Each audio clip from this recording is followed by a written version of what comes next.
For me to take off my grave clothes, it took enough time to be able to see and recognize God was still using me in people's lives outside of the context of the church. I don't have the easy answer for you. It took me time. I'll be honest, it took more than 5 years. Probably took closer to 7. It's probably been in the last handful, 3-4 years, that I was really like, oh, I get it. So you did have a plan. See, I'm the one standing next to Jesus while he's praying, and he's going, and I'm saying this out loud because Nick's standing here, and he doesn't always get it, Lord. It takes me a while. I don't know where you're at. I don't know where you're at in that process. Sometimes it's just realizing that that's even what's happening. And it's just admitting it to ourselves and saying, God, I think I haven't gotten past this, and I sure would like to. And I think all we can really do is trust that God is working for good, that he is still in control. Believe that and live that, and make that choice and that commitment. Say, God, I want to come out of the grave. I want to throw these smelly clothes away. I don't want to keep carrying this around with me. I want that new life. I want to go forward. Because so often when we experience pain or pivots, things don't work out like we'd hoped. We focus on what was lost. We focus only on the death. We keep those grave clothes around. We put them back on. We continue to experience that stench of that experience.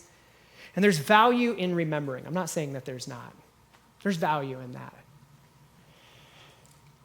But Jesus said to take those off. He said, let him go. He told us to go and walk a new life and be able to brag about the good that God is doing.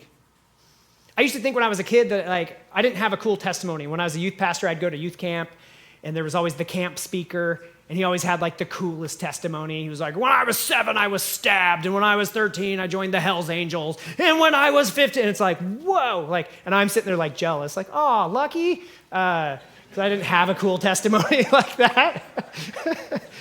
That's really messed up, but that's probably I'm sure I'm not the only youth pastor that's ever thought that a time or two. Man, if only I had done more messed up things when I was young, I'd be able to lead more people to Jesus now, right? But your story is your story. Your pivot is your pivot. And whatever you're doing right now, wherever you're at, whatever God is doing, it's the power of the testimony, and your testimony is in that moment of coming out from the grave and what you do with it from there. It doesn't always have to be perfect.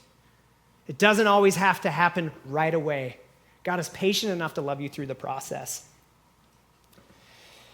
The one thought, so if you walk away from this and you're like, and somebody goes, what did that guy talk about today? He's like, Wonderwall? Something about a capo? I don't know. Here's my big idea. You can't have the joy and you can't celebrate resurrection without the pain and death. But you can't stay in the grave and have life.